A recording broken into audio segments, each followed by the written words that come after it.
नमस्कार बच्चों, नमस्कार स्टूडेंट, पेरेंट्स, सब बच्चों को सबको मेरा प्यार भरा नमस्कार। चलो अभी हम पढ़ने वाले हैं dual nature of matter and light. हम दो कंसेप्ट लर्न करने हैं इस वीडियो में, दो कंसेप्ट कंप्लीट करने वाले हैं। वो कौन से है? Dual nature of matter and light. और दूसरा कंसेप्ट है जो कि मेरे सर के ऊपर आप देख रहे हैं।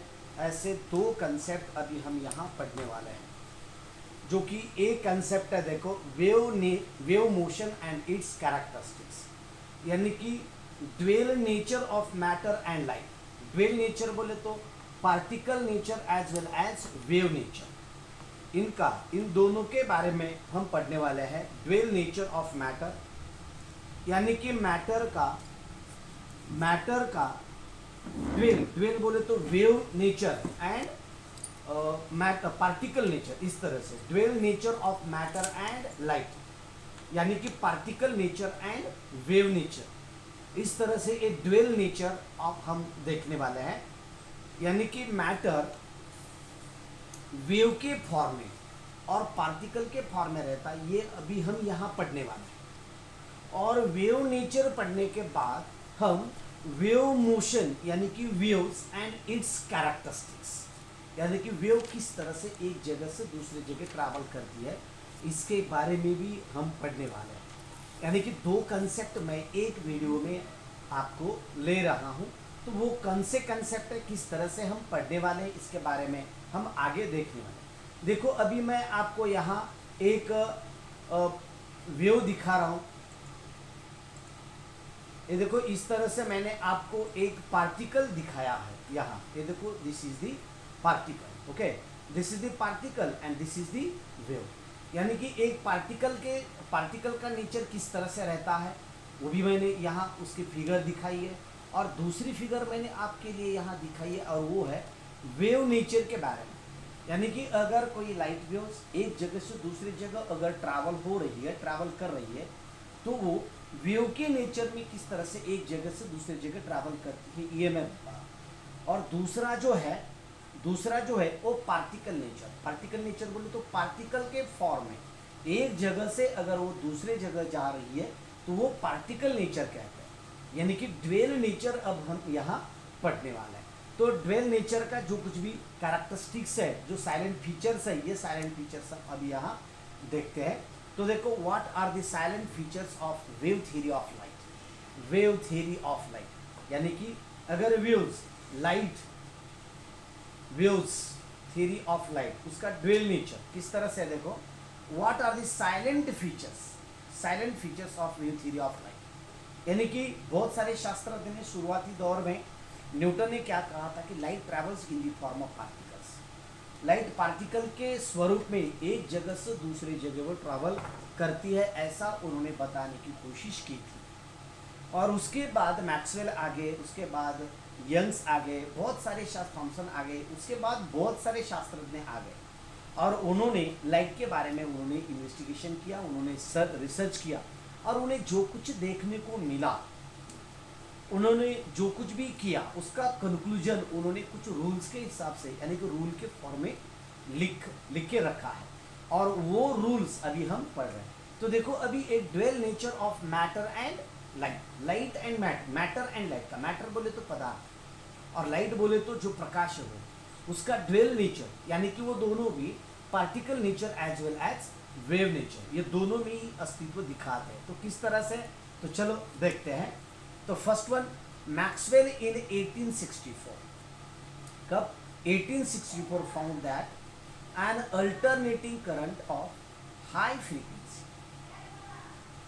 देखो, मैक्सवेल इन 1864, कब 1864 found that N alternating current of high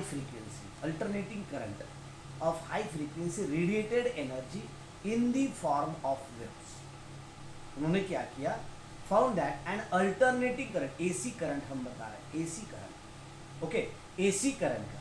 लेकिन एसी करंट के बारे में उन्होंने क्या क्या देखा, तो देखो, AC current high frequency radiated energy, high frequency है तो एनर्जी रेडिएट करता है in the form of waves. which travel in space, okay, with same speed as that of the light. Light की जितनी स्पीड है उतनी ही स्पीड में ये एक जगह से दूसरी जगह ट्रैवल करते हैं। उन्हें ऐसा देखने को मिला। जब उन्होंने क्या किया, उनको ऐसा उन्होंने कुछ एक्सपेरिमेंट करे, तो एक्सपेरिमेंट हाई अल्टरनेटिंग करंट का इस्तेमाल किया था और हाई फ्रीक्वेंसी भी थी, और जब वहाँ से कुछ एनर्जी रेडिएट होती है ऐसा उन्हें देखने को मिला। Okay, travel in the space same speed as that of the light, light के फॉर्म में। ओके, तो आगे क्या है देखो, Maxwell called these waves electromagnetic waves. और मैक्सवेल ने क्या कहा, ये जो वेव्स है ये कौन से फॉर्म के वेव्स है, इलेक्ट्रोमैग्नेटिक वेव्स है और इलेक्ट्रोमैग्नेटिक रेडिएशंस, क्योंकि उन्हें मीडियम की जरूरत नहीं होती, एक जगह से वो दूसरी जगह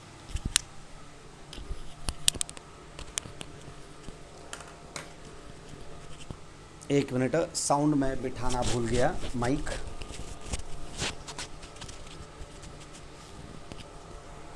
लाइट के बारे में किसी ने, साउंड के बारे में किसी ने नहीं बताया, यहाँ कुछ तो कमेंट भी नहीं किया किसी ने। ओके, तो देखो इस तरह से Maxwell called these waves electromagnetic waves. कौन से वेव्स है वो, इलेक्ट्रोमैग्नेटिक वेव्स और electromagnetic radiations. Okay, because they were associated with both electric and magnetic fields. जो मैंने कहा था कि इलेक्ट्रिक फील्ड वेक्टर्स इस तरह से और एक मैग्नेटिक फील्ड्स वेक्टर इस तरह से, यानी कि दोनों एक दूसरे को परपेंडिकुलर। समझो एक वेक्टर इस तरह से जाता है तो दूसरा वेक्टर उसे हॉरिजॉन्टल रहता है इस तरह से, और दोनों का ही वेक्टर अंदर आपको देखने को मिलता है, इसीलिए हम उसे इलेक्ट्रोमैग्नेटिक ऐसा कहते हैं। इलेक्ट्रो यानी कि electric field vector and magnetic बोले तो मैग्नेटिक फील्ड वेक्टर, दोनों का ही वहाँ कॉम्बिनेशन आपको देखने को मिलता है, इसीलिए उन्हें देखने को मिला। किसको, मैक्सवेल को। इसलिए उन्होंने क्या कहा, इसीलिए उन्होंने इलेक्ट्रोमैग्नेटिक वेव्स और इलेक्ट्रोमैग्नेटिक ऐसा उन्होंने उसी रेडिएशन एनर्जी को नाम दिया है। Okay, because they associated with the electric and magnetic fields. Okay, this give birth to new theory. और ये जो इलेक्ट्रिक है और ये मैग्नेटिक है, ये दोनों मिला के एक नई थ्योरी देखने को मिली, known as wave theory of light, जो अभी तक हम पढ़ रहे हैं। ये जो बीट मैं आपको ले रहा हूं, ये बीट आपको बहुत इंपॉर्टेंट है, ताकि ये बीट आप अगर परफेक्ट करने के बाद आपको फिजिक्स के भी बहुत सारे कंसेप्ट क्लियर हो जाएंगे, जो कि हमने लाइट, जो कि साउंड चैप्टर में हमने कुछ पॉइंट्स पढ़े हैं साउंड चैप्टर में, और वो साउंड चैप्टर में जो कुछ आपने पढ़े हैं अगेन रिपीटेडली हम यहाँ पढ़ने वाले हैं। यानी कि लाइट, यानी कि जो मैटर है, मैटर एंड लाइट दोनों का ड्वेल नेचर है। ड्वेल नेचर बोले तो एक पार्टिकल नेचर है और एक वेव नेचर है। तो वेव नेचर किस तरह से है, वेव में क्या क्या कैरेक्टरिस्टिक्स है, ये भी उन्होंने बताने की कोशिश की है बहुत सारे शास्त्रों ने। इसीलिए ये चैप्टर में, ये बीट में हम ये भी पॉइंट पढ़ने वाले हैं, ये भी पॉइंट यहाँ हम लर्न करने वाले हैं, लेकिन बुक में नहीं दिया है। जो हमारा स्टेट बोर्ड का जो बुक है, ये बुक में ये कंसेप्ट नहीं दिए हैं और ज़रूरत भी नहीं है, क्योंकि उधर हम पढ़ रहे हैं, साउंड में पढ़ रहे हैं, लेकिन मैं ले रहा हूँ, मैं इसीलिए ले रहा हूँ क्योंकि लाइट सेक्शन के साथ ही ये जो पॉइंट है, ये पॉइंट आपको ज़्यादा थोड़े से समझ में आएंगे, इसीलिए मैं लेने वाला हूँ। Okay, the wave theory of light. Okay, यानी कि नई थ्योरी दुनिया को देखने को मिली और उसी थ्योरी का नाम है wave theory of light. Okay, और इस थ्योरी के कुछ साइलेंट फीचर्स हैं। कौन से साइलेंट फीचर है वेव थ्योरी ऑफ लाइट के, तो देखो वेव थ्योरी ऑफ लाइट के, light is transmitted in the form of electromagnetic waves. Light एक जगह से दूसरे जगह जब जाती है तो वो इलेक्ट्रोमैग्नेटिक वेव्स के फॉर्म में जाती है। Means light can travel from travel from one place to another place in the form of electromagnetic waves. यानी कि इलेक्ट्रोमैग्नेटिक वेव्स के स्वरूप में एक जगह से दूसरे जगह ये ट्रैवल करती है। ये देखो, मैं शुरू से अगर हम देखते हैं तो एटम कैसा है, एटम के इलेक्ट्रॉन का इन्वेस्टिगेशन कैसा हुआ, रिसर्च कैसा हुआ, अंदर क्या क्या है, प्रोटॉन है, ऐसा धीरे धीरे हम पढ़ रहे हैं। ओके, और ड्वेल नेचर तक आए हैं, अभी हम आए हैं। और ड्यूअल नेचर बोल तो पार्टिकल का नेचर और वेव नेचर, ये दोनों ही नेचर लाइट और मैटर में हमें देखने को मिलता है। ये बहुत सारे शास्त्रज्ञों ने बताने की कोशिश की है। और ये पूरा पढ़ने के बाद हम कंसेप्ट ऑफ ऑर्बिटल इसके बारे में हम पढ़ने वाले हैं, स्क्रॉडिंजर इक्वेशन वगैरह। ओके, तो आगे क्या है देखो, देन साइलेंट फीचर। ये पॉइंट हमारे बुक में नहीं है, हमारे बुक में नहीं है, लेकिन इंपॉर्टेंट है। आपको ये बेसिक कंसेप्ट अंडरस्टैंडिंग करने के लिए इसका बहुत महत्व होता है, इसीलिए मैं ये पॉइंट ले रहा हूँ। The light is transmitted in the form of electromagnetic waves. Okay, in this electric and magnetic waves are directed at right angle to each other.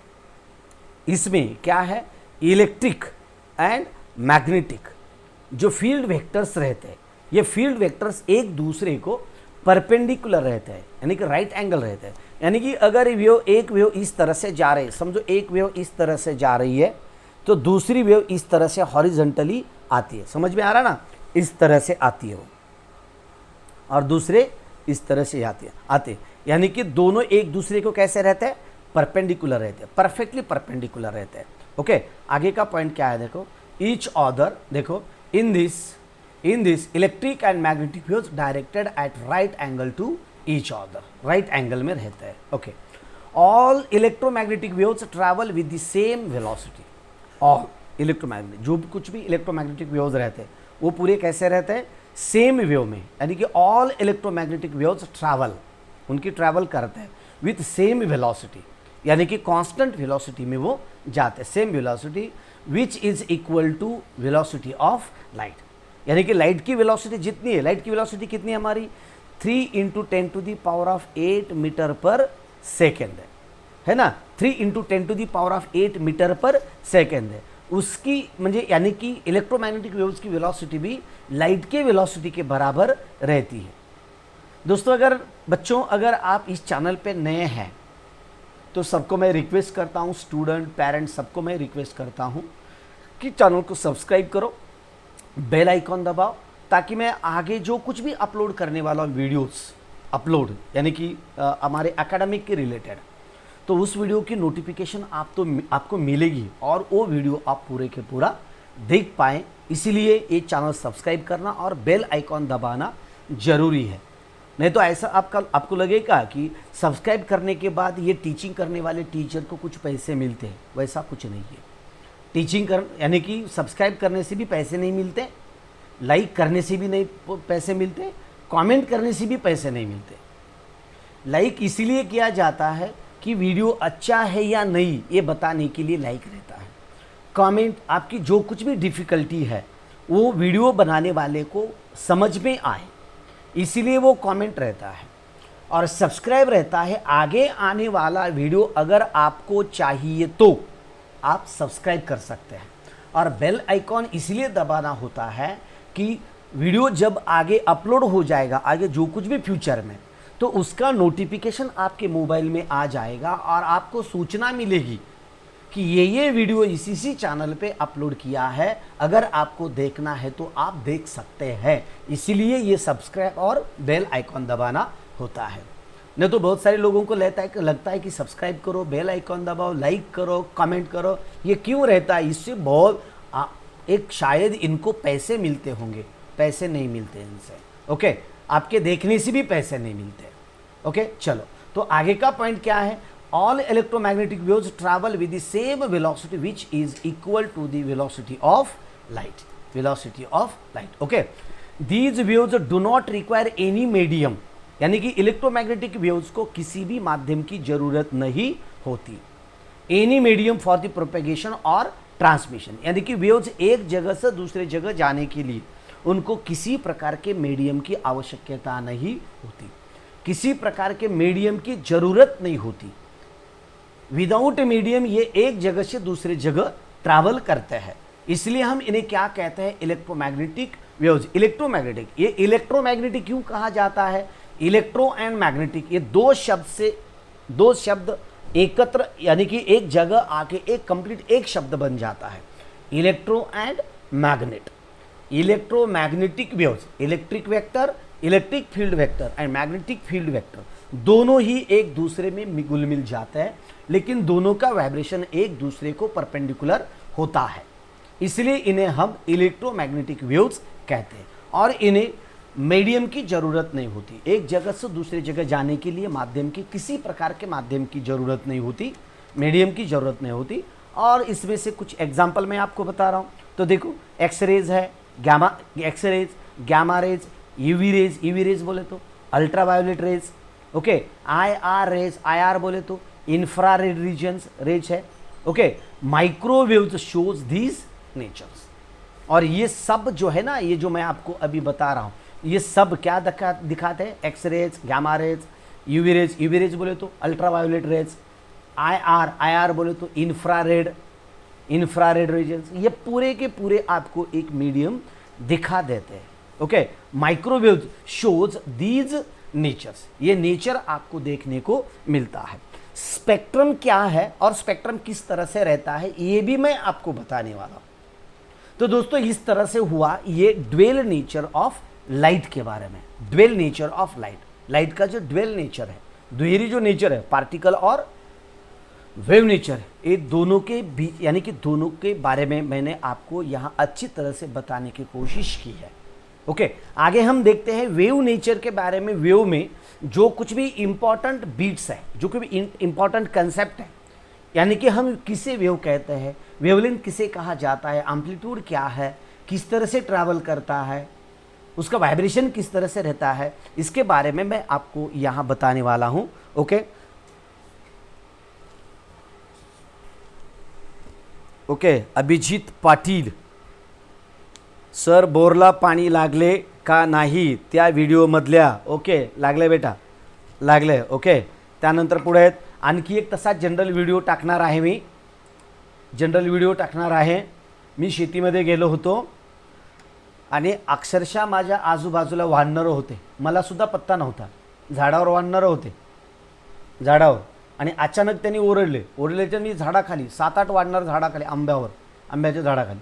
नंतर मी तिथून थोडंसं दूर गेलो, शेतीमध्ये मुगाच्या शेंगा वगैरे होत्या आणि ते झाडावरून उतरले आणि जे आता जे उन्हाळी भुईमुग होता, त्या उन्हाळ्या भुईमुगाच्या आरामात मुगाच्या शेंगा होत्या, त्या मुगाच्या शेंगा आरामात ते खात बसले. त्याचा एक व्हिडिओ खूप जबरदस्त केला. माझ्यापासून जनरली जास्तीत जास्त झाला ते 5 ते 6 फुटावर वानर होते, 7-8 वानर, आणि त्या ठिकाणी मला घाम फुटला होता, तरी मी व्हिडिओ केलेला आहे, डेअरिंग करून व्हिडिओ केलेला आहे, आणि तो व्हिडिओ मी तुम्हाला दाखवणार आहे, निश्चित दाखवणार आहे. तो अपलोड करेन मी, आज उद्या तो अपलोड करेन, 1-2 दिवसामध्ये अपलोड करेन. अपलोड करा म्हटलं तर करेन मी, ओके. चला, आणखी कोण आहेत? विनोद दमकोंडवार, कोण आहेत तिथे सध्याला लाईव्ह? कोण आहेत लाईव्ह असणारे? कोण आहेत पहा. अनिरुद्ध गुरव, यशराज गर्जे, सुजाता शेवडे, ओके, बालकृष्ण शिंदे, संदेश हारे, चैतन राउत, ओके, उसके बाद माधुरी खाड़े करले, ओके, विनोद दमकुंडवार, मधुकर करले, यशराज गर्जे, धनाजी शेवडे, अभिजित पाटील, ओके, माहीन खान, ओके, लागलेला आहे, ओके. तर चला, तर अशा पद्धतीने ह्या कन्सेप्ट मी पुढे तुम्हाला सांगत आहे, ओके, या पद्धतीने. आता आपण ह्या वेव्ज कशा असतात ते आपण पुढे पाहूयात, ओके. तर सांगा, तो वानराचा व्हिडिओज पाहायचा आहे का सांगा सर, अपलोड करा. माधुरी करले, ओके, अपलोड करेन निश्चित. खूप मजेशीर आहे, खूप मजेशीर. मधुकर करले आहे का? सॉरी, माधुरी करले म्हणले, ओके, मधुकर करले, निश्चितच अपलोड करेन, ओके. खूप जवळून आहे ते वानर, एकदम माझ्या जवळ असे. अचानक पाहतो तर झाडावर, आणि ते बी एकदम डोक्याला चिकटून, छोटंसं आंब्याचं झाड, त्याच्यावर 7-8 वानर, आणि मी आपला निवांत मोबाईलवर तिथे थोडंसं यूट्यूबचं सेटिंग करत बसलो होतो. तेवढ्यामध्ये एक वानर त्याच्यामध्ये खाकरलं. मी वर पाहतो तर काय 7-8 वानर, जस्ट एक 3-4 फुटाच्या अंतरावर वर. मला घाम फुटला, आणि बरेच जण असे दातं काढून माझ्याकडे पाहत होते. घाम फुटला, पण तिथून बाजूला हळूवारपणे बाजूला सरकलो, आणि ते वानरं खाली उतरले, मुगाच्या शेंगा वगैरे आरामात खात बसले. मग त्यांचा व्हिडिओ केला मी, मस्त व्हिडिओ आहे, 10 मिनिटाचा व्हिडिओ आहे, बनवूया आपण, ओके. त्याला हेडिंग काय द्यायची सांगा बरं तुम्ही. इथे हेडिंग काय देऊ त्या व्हिडिओला? हेडिंग काय देऊ की खूप जबरदस्त आहे, ते नंतर पाहूया आपण. चला, टीचिंग देऊया. Wave motion and it's characteristic. General पण व्हिडिओज शेतीमधले वगैरे मला दाखवावे वाटतात, परंतु नको वाटतं, ओके. खूप खूप मजेशीर. Okay, wave motion, what is wave motion and give the characteristics of wave motion. काय आहे देखो, पहिला वेव मोशन काय आहे ते आपण पाहूया. A light wave is periodic disturbance. ही एक पिरियॉडिक डिस्टर्बन्स आहे. पिरियॉडिक म्हणजे काय, आवर्तीय. पडदा साफ. आवर्तीय म्हणजे a light wave is periodic disturbance in space. आकाशामध्ये एक पिरियॉडिक डिस्टर्बन्स आहे इन स्पेस सारखा. अँड वेव मोशन, बघा, periodic disturbance in space and wave motion represent the propagation of this periodic disturbance which carries the energy. आकाश में एक disturbances रहते हैं और ये डिस्टर्बेंसेस एनर्जी साथ में लेके एक जगह से दूसरे जगह ट्रैवल करते हैं. और एक बार देखें, चलो और एक बार. अचानक आले हनुमानजी. हां, यशराज गर्जे, अचानक हनुमानजी आले. लय मजा आली मला त्यामध्ये आणि एकटाच होतो विशेष म्हणजे. ओके, तर a light wave is periodic disturbance in space and wave motion. Okay, and wave motion represent the propagation. Wave motion क्या करती है, वो रिप्रेजेंट करती है क्या, this periodic disturbances which carries the energy. एक जगह से दूसरे जगह वो एनर्जी कैरी करते हैं. Okay, and then the characteristics, एक कैरेक्टरिस्टिक्स के बारे में. ओके, एंड उसकी कैरेक्टरिस्टिक क्या है देखो. एन इलेक्ट्रोमैग्नेटिक वेव ओरिजिनेट्स, ये देखो, an electromagnetic wave originates from the point of disturbance and they travel with the velocity of light. They travel with the velocity of light. देखो, an electromagnetic wave originate from the point disturbance. Point of disturbance, एक point of disturbance से वो क्या करते हैं, originate होते हैं and they travel, एक जगह से दूसरे जगह जाते हैं with the velocity of light. Light के वेलोसिटी के बराबर एक जगह से दूसरी जगह वो ट्रैवल करते हैं. ये कैरेक्टरिस्टिक्स मैं आपको बता रहा हूँ. Okay, then these consist of electric and magnetic field components. उसमें क्या क्या होता है मैंने बताया आपको, electric and magnetic field vectors रहते हैं वहाँ. कंपोनेंट्स देखो, magnetic fields components that oscillates in the direction perpendicular to each other. एक दूसरे को परपेंडिकुलर वाइब्रेशन करते हैं. एंड परपेंडिकुलर डायरेक्शन, देखो, परपेंडिकुलर टू ईच अदर, एक दूसरे को परपेंडिकुलर रहते हैं और उनकी वाइब्रेशन करने की उनकी जो दिशा रहती है उसी दिशा में ये दोनों ही परपेंडिकुलर वाइब्रेशन करते हैं. कैसा, देखो, अगर ये वेव इस तरह से जा रही है, ओके, ये देखो इस तरह से वेव का जाने का डायरेक्शन कैसा है, इस तरह से. देखो, ये वेव इस तरह से जा रही है म्हणजे अशा पद्धतीने ही वेव जात आहे. तर एकाचं व्हायब्रेशन अशा स्वरूपामध्ये आहे.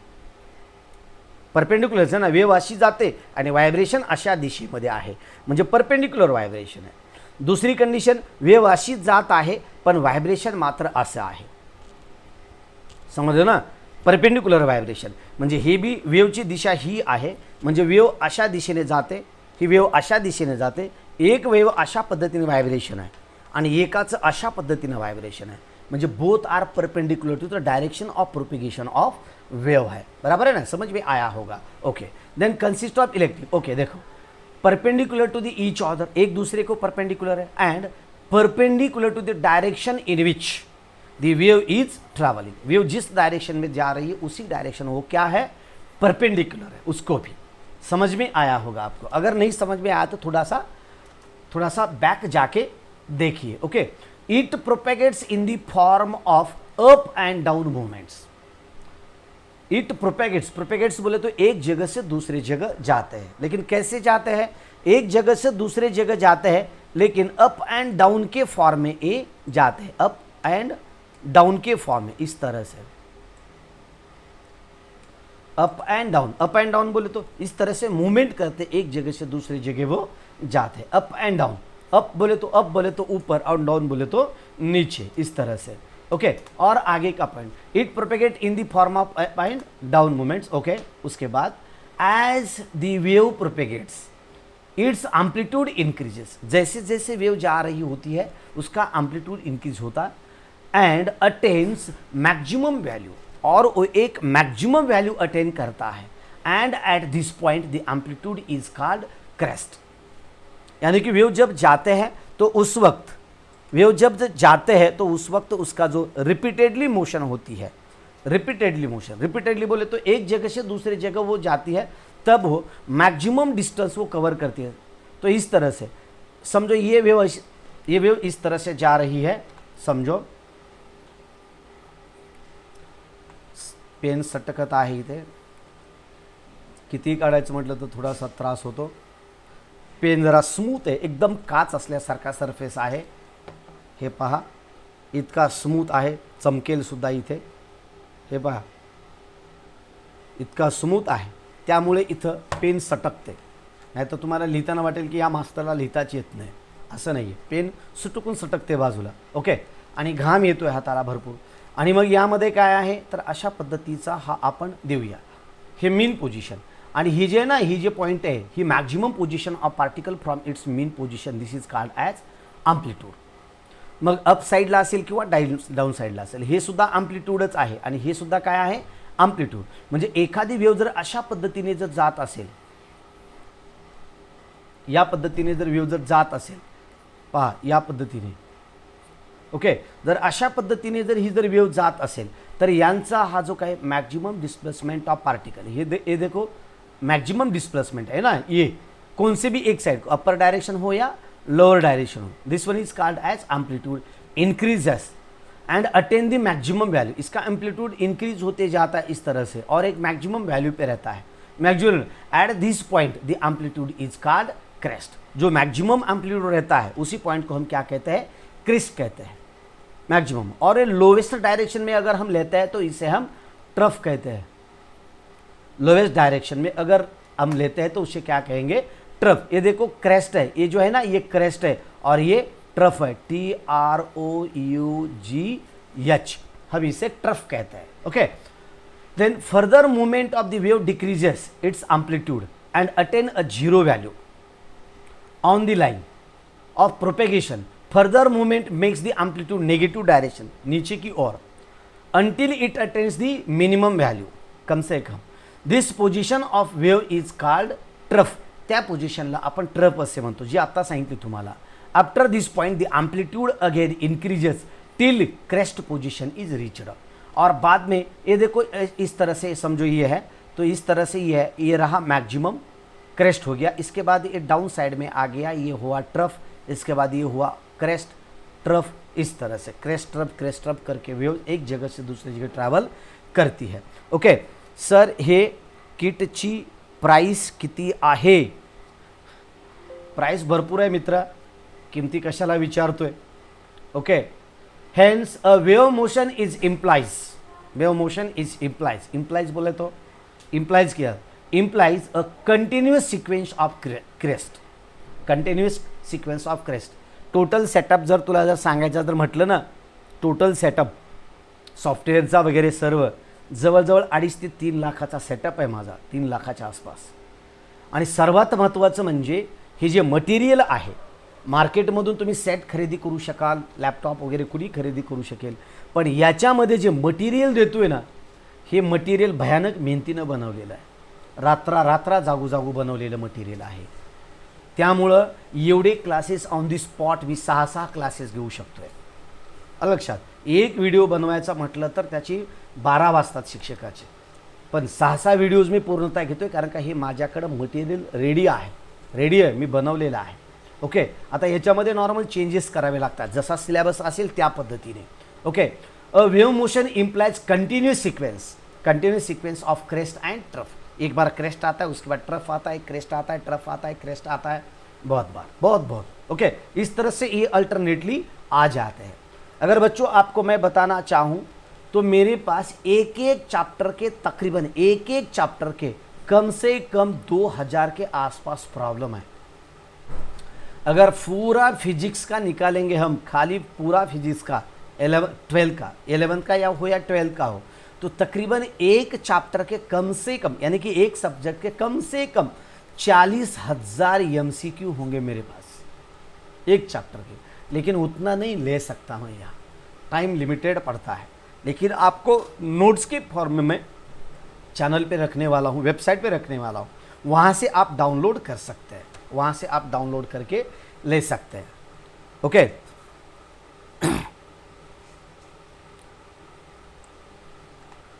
त्यानंतर hence the wave motion implies the continuous. Okay, ये पॉइंट आ गया. Progression during its propagation. Okay, then आगे का पॉइंट देखते हैं. Explain the terms with respect to the electromagnetic waves. यानी कि इलेक्ट्रोमैग्नेटिक रेडिएशन के साथ साथ जो कुछ भी इंपॉर्टेंट टर्म्स है, कौन से इंपॉर्टेंट टर्म्स है, ये टर्म्स मैं आपको बताने वाला हूँ. ये टर्म्स बताने वाला हूँ. ओके, तो देखो इलेक्ट्रोमैग्नेटिक रेडिएशंस, एक है वेवलेंथ, दूसरा है फ्रीक्वेंसी, तीसरा है वेलोसिटी, चौथा है वेव नंबर और पांचवा है एम्पलीट्यूड. ये पूरे इतने टर्म्स है. ये टर्म्स हम अभी यहाँ इसकी डेफिनेशन देखने वाले हैं. बच्चों मैं आपको बताना भूल गया, आप जो बोल रहे थे मेरा खाली लैपटॉप ही 1.75 लाख का है. 1.75 लाख का खाली लैपटॉप है मेरा. लैपटॉप तो आपको 30,000 को ही मिलता है. वैसे अगर आप देखेंगे तो लैपटॉप 15,000 को भी मिलता है. अगर और भी आप लेना चाहते हैं तो 5,000 को भी लैपटॉप मिलता है. लेकिन लैपटॉप की कीमत 5,000 से लेके 10 लाख तक लैपटॉप की कीमत है.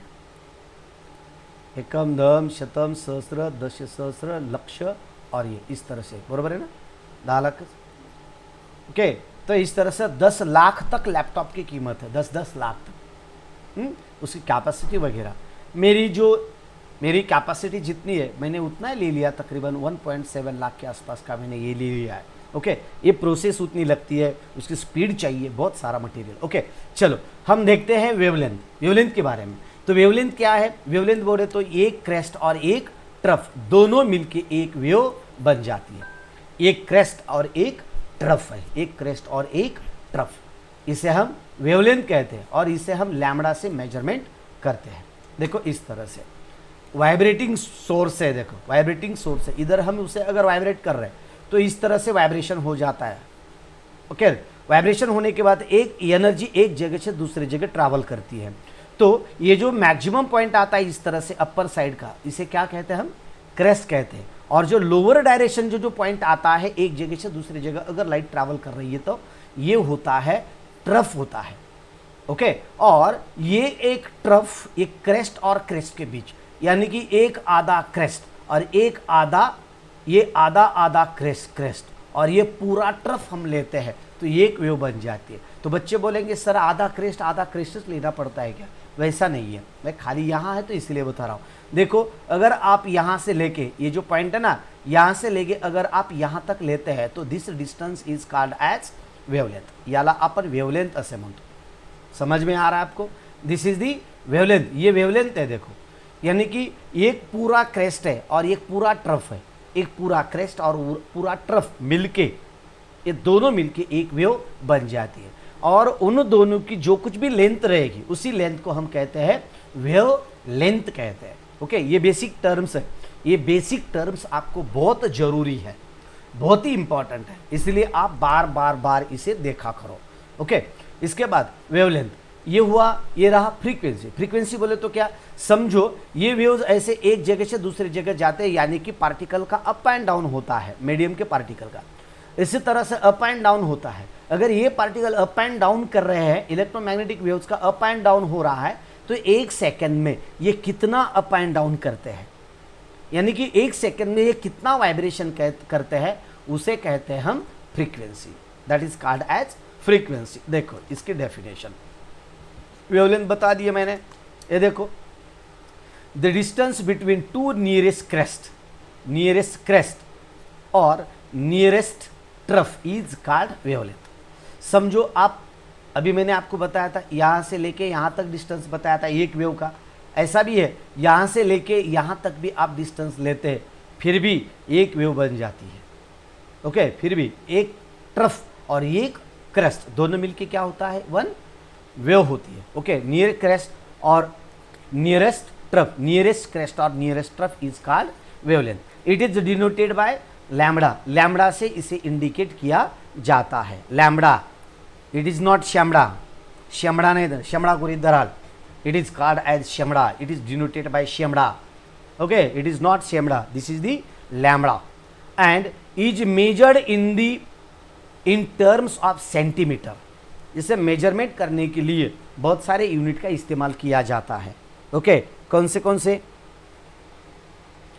ओके, कौन से है देखो, then measured in terms of centimetre.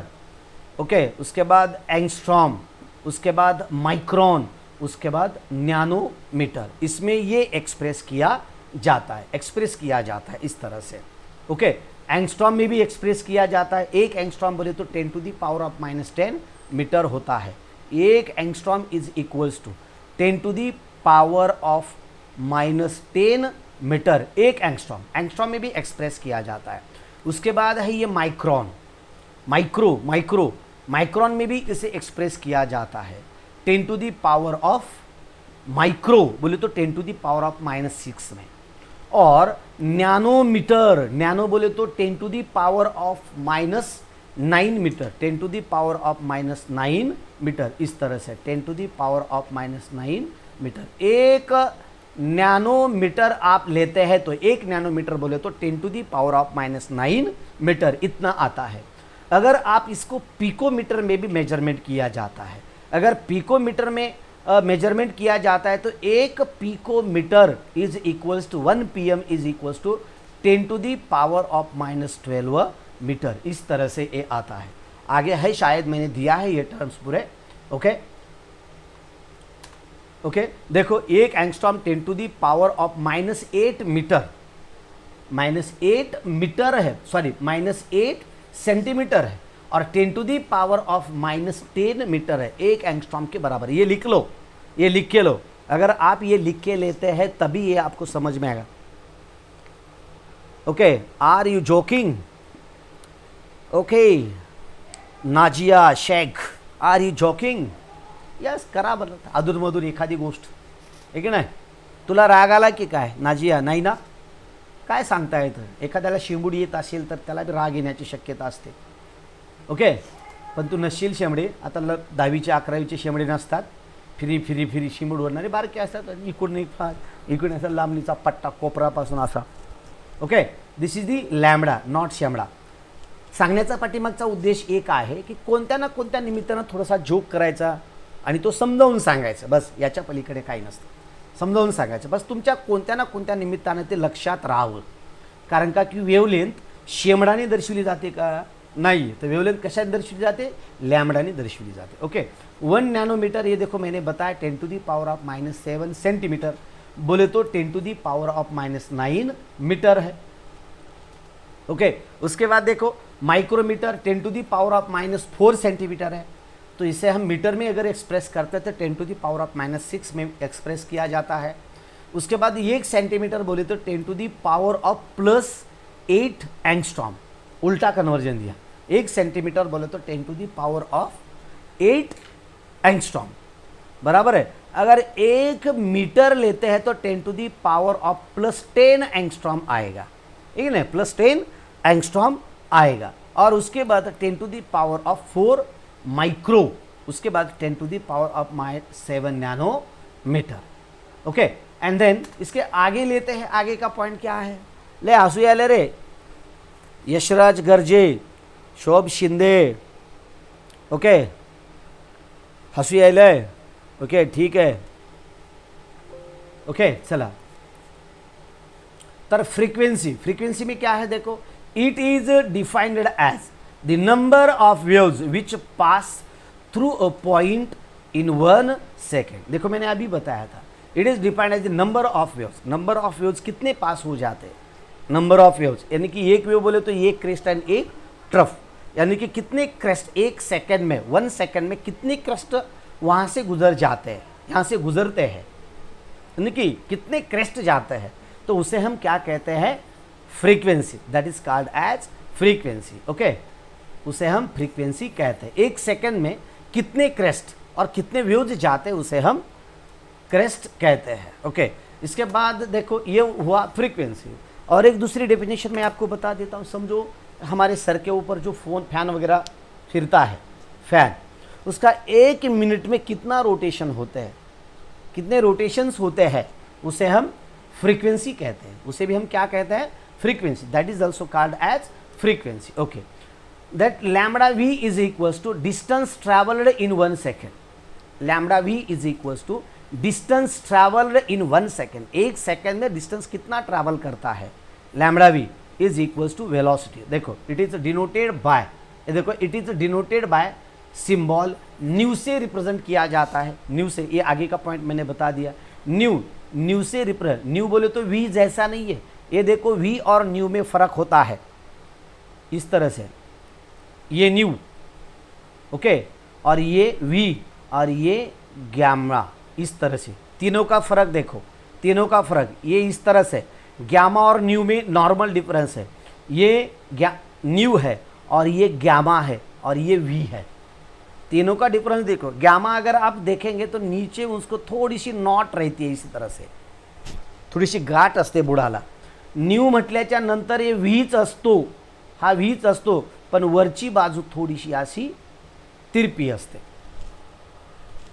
हरणाचे शिंग असतात की नाही, हरणाची शिंग, बैलाचे शिंग, बैलाचं थोडंसं तोंड असं वाकडं केलं की that is called as new, okay, and V, okay, and new gamma म्हटलं का दोन्हीमधला फरक, गॅमा म्हणजे हा गॅमा आहे, हा व्ही आहे आणि हा न्यू आहे, दोन्हीमधला फरक लक्षात घ्या, ओके।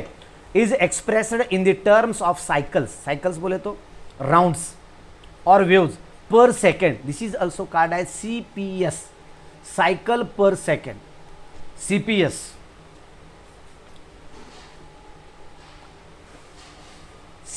साइकिल पर सेकंड। हर्ट्ज में भी एक्सप्रेस की जाती है, हर्ट्ज HZ में भी एक्सप्रेस किया जाता है, हर्ट्ज में भी, CPS साइकिल पर सेकंड, CPM बोले तो साइकिल पर सेकंड, CPS सायकल पर सेकंड, सायकल पर मिनिट, हर्ट्ज शास्त्रज्ञाच्यामुळं हे नाव देण्यात आलेलं आहे, ओके। त्यानंतर पुढं h nu, lambda nu, distance travelled in 1 second. तुम्ही सगळे ॲब्सेंट रेग्युलर येत नाहीत बघा, लाईक केलं ना सर्वांनी, ओके, धन्यवाद, सगळ्यांनी लाईक करा। नाही Nazia Shaikh right joke, okay, just एक मजाक, असं गृहीत धरू नका की सर काय ते रागावतात की काय, सॉरी म्हणण्याची काही गरज नाही बेटा, जस्ट एक मजाकमध्ये आहे शिंदे, जस्ट मजाक। पण तुम्ही एका पिरियडला प्रेझेंट राहता, एका पिरियडला ॲब्सेंट राहता, केमिस्ट्रीला प्रेझेंट राहता, नंतर कधी फिजिक्सला प्रेझेंट असता, कधी मॅथला प्रेझेंट असता, ज्यांचं मॅथ आहे ते मॅथला तर असतीलच, त्यात प्रश्न नाही, परंतु फिजिक्स तर सर्वांचंच आहे ना, केमिस्ट्री सर्वांचंच आहे, तर दोन्हीही पिरियड तुम्ही अटेंड करत चला, केमिस्ट्रीच्या फिजिक्सच्याही पिरियडला संध्याकाळच्या तुम्ही अटेंड करत चला। महत्त्वाचा चॅप्टर सुरू केलेला आहे मेकॅनिकल प्रॉपर्टीज ऑफ सॉलिड्स, हा चॅप्टर मी सुरुवात केलेला आहे, मेकॅनिकल प्रॉपर्टीज ऑफ सॉलिड्स हा महत्त्वाचा चॅप्टर आहे, तो संध्याकाळच्या पिरियडला सगळ्यांनी अटेंड राहा, ॲब्सेंट राहू नका कोणी, okay. The lambda nu is equals to distance travelled in 1 second, lambda nu, अगर ये लैम्बडा न्यू है तो लैम्बडा न्यू, ये दोनों का अगर हम मल्टीप्लाई करते हैं तो आपको distance travelled in 1 second, 1 second में उसने जो कुछ भी डिस्टेंस ट्रैवल किया है ये आपको देखने को मिलेगा, ओके। त्यानंतर पुढं that is the nu is equals to C by lambda, nu is equals to C by lambda है, आपको फ्रीक्वेंसी डिटरमाइन करने के लिए कहा जाएगा, वगैरह वगैरह बहुत सारा डिटरमाइन करने को लिए आपको कहा जा सकता है, nu is equals to C by lambda, जरा लेना, ओके।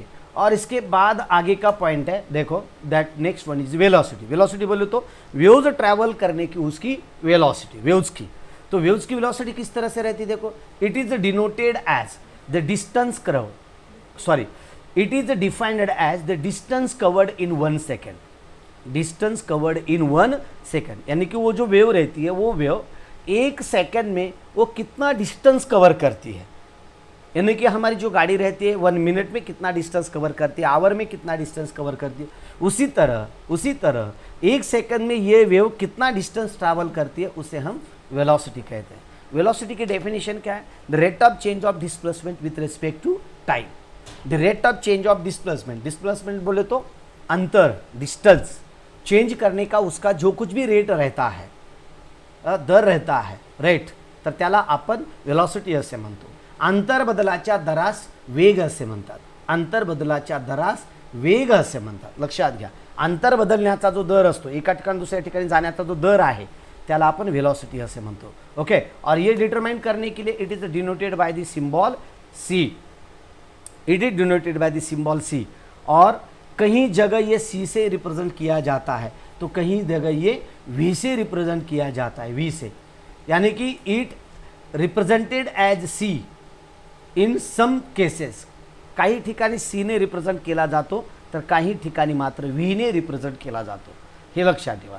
जर लाईटच्या बाबतीत असेल तर तो सी ने रिप्रेझेंट केला जातो. लाईटच्या बाबतीत असेल तर, एखाद्या पदार्थाच्या बाबतीत असेल तर मात्र व्ही ने वेग रिप्रेझेंट केला जातो, व्ही ने. ओके, साऊंडची व्हेलॉसिटी सुद्धा व्ही ने रिप्रेझेंट केली जाते, साऊंडची व्हेलॉसिटी, पदार्थाची व्हेलॉसिटी. परंतु इलेक्ट्रोमॅग्नेटिक वेव्ज असतील, गॅस मॉलिक्यूलची स्पीड असेल, गॅस मॉलिक्यूलची स्पीड सुद्धा काही पुस्तकामध्ये सी ने दाखवलेली आहे आणि काही पुस्तकामध्ये व्ही ने दाखवलेली आहे. त्यामुळं गोंधळात पडण्याची आवश्यकता नाही. सी किंवा व्ही दोन्हीपैकी तुम्ही कोणताही सिम्बॉल वापरू शकता. Okay, all electromagnetic waves travel with the same velocity. All electromagnetic waves travel with the same velocity. Same velocity वो ट्रैवल करते हैं. सेम मान ले तो क्या है, सेम मीन्स 3 × 10⁸ मीटर पर सेकंड, ये इनकी वेलोसिटी रहती है. ओके, और इसके बाद that is 3 × 10⁻10 centimeter per second. Centimetre per second, अगर मीटर पर सेकेंड लिखते हैं तो 3 × 10⁸ मीटर पर सेकेंड आएगी. Okay, C equals to lambda into nu है. ओके, 3 × 10⁻10 सेंटीमीटर पर सेकेंड और 3 × 10⁸ मीटर पर सेकेंड. इस तरह से आप इसे लिख सकते हैं. ओके, और आगे का बीट क्या है देखो, वेव नंबर. वेव नंबर बोले तो वेवलेंथ का अगर आप रेसिप्रोकल लेते हैं, वेवलेंथ का रेसिप्रोकल लेते हैं तो आपको वेव नंबर मिलता है. ओके, इस तरह से this is the reciprocal of wavelength. This is the reciprocal of wavelength. The number of wavelengths पर सेंटीमीटर, यानी कि अगर ये समझो एक डिस्टेंस में आपको इंडिकेट करता हूँ, समझो एक डिस्टेंस है और इमेजिन करो ये डिस्टेंस खाली 1 सेंटीमीटर है. ये डिस्टेंस कितना है, 1 सेंटीमीटर. अगर आपके मोबाइल पे भी आप देख रहे हो तो 1 सेंटीमीटर से ज़्यादा डिस्टेंस है, फिर भी हम इमेजिन कर रहे हैं कि 1 सेंटीमीटर डिस्टेंस है. ओके, अगर ये डिस्टेंस 1 सेंटीमीटर है तो 1 सेंटीमीटर में ये कितने वेव्स है, एक वेव्स होगी, और ये दूसरी वेव्स, और ये तीसरी वेव्स, ये चौथी वेव्स, ये पांचवी वेव्स, ये छठी वेव्स, और ये 7th. समझ में आया ना. 1 सेंटीमीटर में कितने वेव्स, ये देखो 1 2 3 4 5 6 7. समझ में आया ना. तो इस तरह से 1 सेंटीमीटर में 7 वेव्स है, यानी कि number of waves in a given distance. जो कुछ भी डिस्टेंस आपको दिया गया है उसी डिस्टेंस में ये टोटल नंबर ऑफ वेव्स कितने रहते हैं उसे हम वेव नंबर कहते हैं. ओके, ये देखो it is denoted bye new bar. New bar actually ये लैम्बडा बार से बतानी चाहिए, क्योंकि हम किसका रेसिप्रोकल ले रहे हैं. रेसिप्रोकल किसका ले रहे हैं हम, रेसिप्रोकल बोले तो इनवर्स किसका ले रहे हैं, लैम्बडा का ले रहे हैं. तो लैम्बडा का इस तरह से बार के साथ हम बता सकते हैं. न्यू बार से भी बता सकते हैं और लैम्बडा बार से भी बता सकते हैं, रिप्रेजेंट कर सकते हैं. लैम्बडा बार से भी अगर आप रिप्रेजेंट करेंगे तो that is also correct. Lambda bar reciprocal of wavelength. Okay, इसके बाद new bar. Okay, it is expressed इन पर सेंटीमीटर, क्योंकि ये देखो 1 लैम्बडा है. लैम्बडा किस में, लैम्बडा का यूनिट क्या है, सेंटीमीटर में है. अगर इसको अगर हम अच्छी तरह से रिप्रेजेंट करेंगे तो पर सेंटीमीटर, यानी कि सेंटीमीटर के ऊपर -1 साइन लिखा जाता है. Okay, and then nu bar is equals to 1 lambda. Nu bar यानी कि nu bar is equals to 1 lambda और lambda bar is equals to 1 lambda. दोन्हीपैकी कोणतेही घेऊ शकतो आपण. ओके, देन इसके बाद है एम्पलीट्यूड. एम्पलीट्यूड बोले तो क्या है, this is the maximum displacement of particle from its mean position. Maximum displacement ये क्या है देखो, it is defined as the height of crest और depth of the trough of a wave. जो भी हाइट होगी, क्रेस्ट की जो कुछ भी हाइट होगी और ट्रफ की जो कुछ भी डेप्थ होगी, ये देखो इसकी जो कुछ भी डेप्थ है और ये जो कुछ भी हाइट है, ये जो डेप्थ और हाइट रहेगी ये रहेंगे क्या, एम्पलीट्यूड रहेगी. इसे क्या कहते हैं हम, amplitude. Okay, it is denoted by the letter V. ये वी लेटर से डिनोट किया जाता है. सॉरी ये क्या हो रहा, मैं नींद में हूँ क्या, it is denoted by the letter A letter से इंडिकेट किया जाता है। It determines the intensity of radiation, intensity of radiation. Okay, ऐसे मैसेज मत करना, फूलों फलों वाला भरा हुआ, ऐसे मैसेज मत करना। शोभा शिंदे, शोभ शिंदे का शोभा शिंदे। ओके, ये मैसेज मेरी तरफ आपको दिखाई नहीं देता लेकिन मुझे दिखाई देता। यहाँ मैंने एक सिस्टम लगा के रखी है, अगर कोई अनवांटेड मैसेज आता है, कुछ भी आलतू फालतू लिख के देते हैं, तो ये मैसेज पहले मेरे को दिखता है, मुझे दिखता है, और मुझे दिखने के बाद अगर मैं यहाँ शो करूँ तो सबको दिखेगा। अगर मैं इसे ना करूँ तो ये किसी को नहीं दिखेगा। देखो इस तरह से ये मैं शो कर रहा हूँ, ये इस तरह से शो कर रहा हूँ, लेकिन ये गलत है। इस तरह से मैसेज मत करना, सब डिस्टर्ब हो जाते हैं। ओके, डिस्टर्ब हो जाते हैं, कंसंट्रेशन डिस्टर्ब होता है। शोभ शिंदे। ओके, उसके बाद डिनोटेड बाय द सिंबल ये, और determine the intensity of radiation. It determines यानी कि रेडिएशन की इंटेंसिटी हम मेजर कर सकते हैं। ओके, तो इस तरह से मैंने आपको कुछ बेसिक कंसेप्ट और बेसिक डेफिनेशन मैंने आपको बताया है, आपके ये समझ में भी आए होंगे। अगर इसमें कुछ डाउट है तो कमेंट करके बता सकते हैं।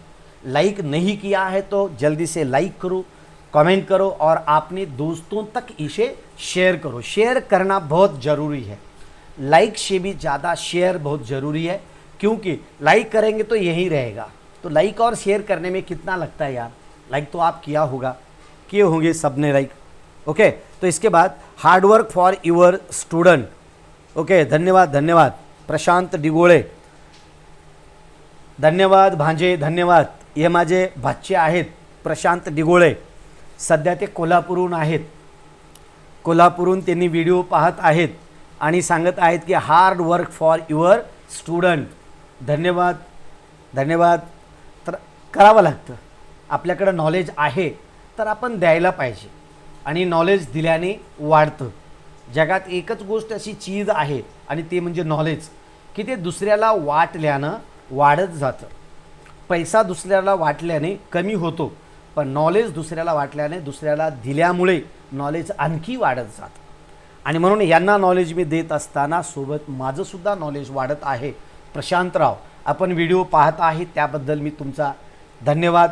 आपण कोल्हापूरहून सुद्धा माझी आठवण काढत आहेत आणि माझ्याशी कनेक्टेड आहेत, त्याबद्दल मी तुमचा धन्यवाद। भांजे, धन्यवाद। चला तर थांबूयात का मित्रांनो? चला आपण थांबूयात। जय हिंद, जय भारत। काही अडचण असेल तर पहा, उद्याला मी स्पेक्ट्रम सांगणार आहे, स्पेक्ट्रम समजावून सांगणार आहे। इलेक्ट्रोमॅग्नेटिक स्पेक्ट्रम हे सुद्धा आपल्या या चॅप्टरमध्ये नाही, या चॅप्टरमध्ये नाही, पण सेपरेट बीट आहे, सेपरेट बीट आहे दुसरीकडे। तर तो तिथे पाहण्याच्या ऐवजी इथं सुद्धा रिलेशन मी याचं सांगणार आहे, आणि बाकीचा कन्सेप्ट ऑफ ऑर्बिटल वगैरे आपण पुन्हा घेणार आहोत, नंतर घेणार आहोत। ओके, तर चला या व्हिडिओसाठी आपण इथंच थांबूया मित्रांनो। जय हिंद, जय भारत। पुन्हा लागलीच भेटूया, तोपर्यंत जय हिंद, जय भारत। Bye bye. जय महालक्ष्मी कोल्हापूरची। बाय प्रशांतराव।